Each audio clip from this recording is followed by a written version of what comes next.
بابا لاڈلا کی complete story دیکھنے کے لیے ہمارے چینل پر جائیں۔ وہاں پر چودھری اسلم شدید زخمی ہو جاتے ہیں اور پھر ہیلی کاپٹر پر ہیلپ پہنچائی جاتی ہے، لیکن تب تک بابا لاڈلا اور رحمان ڈکیٹ وہاں سے فرار ہو جاتے ہیں۔ 2006 کراچی کا ایک پرسکون سا علاقہ گداب، یہ وہ علاقہ تھا جس نے انکاؤنٹر اسپیشلسٹ کی کہانی کو اچانک پلٹ کر رکھ دیا۔ پولیس نے دعویٰ کیا ایک خطرناک مجرم انکاؤنٹر میں مارا گیا، نام بتایا گیا معشوق بروہی، مگر کچھ ہی دن بعد کہانی کا دوسرا رخ سامنے آیا۔ مرنے والا کوئی گینگسٹر نہیں تھا، وہ ایک مزدور تھا، نام رسول بخش۔ غلط شخص، غلط پہچان اور غلط موت۔ میڈیا نے سوال اٹھائے، فیملی نے چیخ کر کہا یہ انکاؤنٹر نہیں قتل تھا۔ معاملہ اتنا سیریس ہو گیا کہ سپریم کورٹ آف پاکستان نے نوٹس لے لیا۔ انویسٹیگیشن کے بعد ایک ایسا منظر سامنے آیا جو پہلے کبھی نہیں دیکھا گیا تھا۔ چودھری اسلم جو اب تک لوگوں کو جیل بھیجتا تھا خود قید ہو گیا۔ 18 مہینے جیل کے اندر انکاؤنٹر کنگ اب قید نمبر بن چکا تھا۔ یہ پہلی دفعہ تھا جب کراچی نے دیکھا کہ پولیس آفیسر بھی عدالت کے کٹہرے میں کھڑا ہو سکتا ہے۔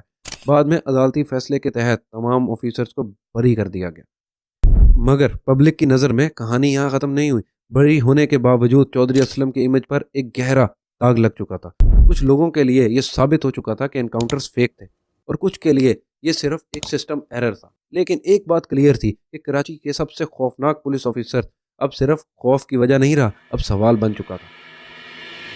2009 رحمان ڈکیٹ کراچی سے غائب ہو چکا تھا اور خبر آئی کہ رحمان واپس آ رہا ہے، اور پھر کراچی میں پولیس مقابلہ ہوا۔ 2 دن بعد صبح کی ہیڈ لائن چیخ رہی تھی، رحمان ڈکیٹ پولیس انکاؤنٹر میں مارا گیا۔ پولیس کا دعویٰ تھا جوابی فائرنگ میں رحمان مارا گیا، مگر کہانی یہاں ختم نہیں ہوئی۔ فیملی کا کہنا تھا رحمان پہلے سے کسٹڈی میں تھا، یہ انکاؤنٹر نہیں قتل تھا۔ جب جرنلسٹ نے بھی سوال اٹھائے 2 دن کسٹڈی کے بعد اچانک انکاؤنٹر کیوں، یہاں سے لیاری کے لوگوں کے لیے یہ صرف ایک موت نہیں رہی، یہ ایک میسج تھا۔ اور اس کے بعد چودھری اسلم خان اور لیاری گینگز کے درمیان دشمنی جنگ میں تبدیل ہو گئی۔ لیاری نے اس انکاؤنٹر کو کبھی معاف نہیں کیا اور چودھری اسلم کے لیے یہ صرف ایک آپریشن نہیں رہا، یہ پرسنل ہو چکا تھا۔ یہ وہ پوائنٹ تھا جہاں کراچی کی کرائم سٹوری اور بھی زیادہ خونی اور زیادہ خطرناک ہو گئی۔ 2010 کے بعد کراچی کا کرائم صرف گینگ وار تک محدود نہیں رہا، اب شہر کو ایک نیا دشمن درپیش تھا، Tehrik Taliban Pakistan. Suicide bombers, terror cells اور سائلنٹ نیٹ ورک، یہ صرف پولیس کا امتحان نہیں تھا، یہ ریاست کا امتحان تھا۔ حکومت نے فیصلہ کیا کہ اس جنگ کے لیے CID کو فرنٹ لائن پر بھیجا گیا، اور اس جنگ کا ایک سب سے نمایاں چہرہ تھا چودھری اسلم خان۔ چودھری اسلم اب گینگسٹرز کے پیچھے نہیں تھے، اب ان کا سامنا ٹرین ٹیررسٹ سے تھا جو مرنے کے لیے تیار تھے۔ 11 نومبر 2010 کراچی کے دل میں CID ہیڈ آفس، ایک گاڑی بارود سے بھری اور پھر زوردار دھماکہ، 20 لوگ شہید ہو گئے۔ CID کا دفتر جنگ کا میدان بن چکا تھا۔ چودھری اسلم اس حملے میں بچ گئے، مگر یہ بچنا صرف قسمت نہیں تھا، یہ وارننگ تھی۔ 2011 اگلا نشانہ ان کا گھر، 500 کلو ایکسپلوسیو، ٹارگٹ کوئی آفس نہیں، ٹارگٹ ان کے بچے۔ صبح کے وقت سکول جانے کا وقت، لیکن قسمت نے پھر رخ بدلا۔ بچے گاڑی میں نہیں بیٹھے تھے، اس ایک سیکنڈ نے پوری فیملی کو بچا لیا۔ اس بلاسٹ میں پولیس گارڈ شہید ہوئے، ایک عورت اور اس کا بچہ بھی جان سے گیا۔ یہ صرف ایک ٹیررسٹ اٹیک نہیں تھا، یہ ایک پیغام تھا، یہاں رک جاؤ یا پھر پوری فیملی کے ساتھ ختم ہو جاؤ۔ مگر چودھری اسلم رکے نہیں۔ اس حملے کے بعد بھی وہ کھلے عام بولے، انہوں نے شیر کے منہ میں ہاتھ ڈالا ہے۔ یہاں سے یہ کیس صرف لا انفورسمنٹ نہیں رہا، یہ پرسنل وار بن چکا تھا۔ کراچی کی جنگ اب صرف گلیوں میں نہیں، گھر کی دہلیز تک آ چکی تھی۔ 9 جنوری 2014 کراچی کی ایک عام سی شام، مگر لیاری ایکسپریس وے پر قسمت کا فیصلہ لکھا جا چکا تھا۔ چودھری اسلم خان اس دن بم پروف گاڑی کے بغیر سفر میں تھے۔ گاڑی ریپیئر کے لیے گئی ہوئی تھی، مگر یہ بات صرف کچھ لوگوں کو معلوم ہونی چاہیے تھی، مگر کہیں سے انفارمیشن لیک ہو چکی تھی۔ انفارمر نے موومنٹ اور روٹ دشمن تک پہنچا دیا۔ لیاری ایکسپریس وے پر ایک سزوکی پک اپ جو عام گاڑی نہیں تھی، وہ ایکسپلوسیو سے بھری ہوئی تھی۔ 4:40 PM زوردار دھماکہ، گاڑی ہوا میں اڑی اور شہر کا ایک سب سے مشہور پولیس آفیسر زمین پر آ گرا۔ تحریک طالبان پاکستان نے چند گھنٹوں کے اندر ذمہ داری قبول کر لی۔ اس کا کہنا تھا یہ بدلہ تھا ان آپریشنز کا جن میں ہمارے لوگ مارے گئے۔ چودھری اسلم اس حملے میں شہید ہو گئے، ان کا ڈرائیور بھی جان سے گیا۔ مگر کہانی یہاں ختم نہیں ہوئی۔ انویسٹیگیشن نے ایک اور خوفناک سچ سامنے رکھا۔ جس شخص پر سب سے زیادہ بھروسہ تھا وہ شخص اندر کا آدمی نکلا۔ کا نام چودھری اسلم کے اپنے ڈرائیور کا نام انویسٹیگیشن میں آیا۔ یہی شخص پہلے بھی کار پر حملے کے وقت انفارمیشن دیتا رہا۔ یہ صرف ایک سیکیورٹی فیلئر نہیں تھا، یہ دھوکہ تھا۔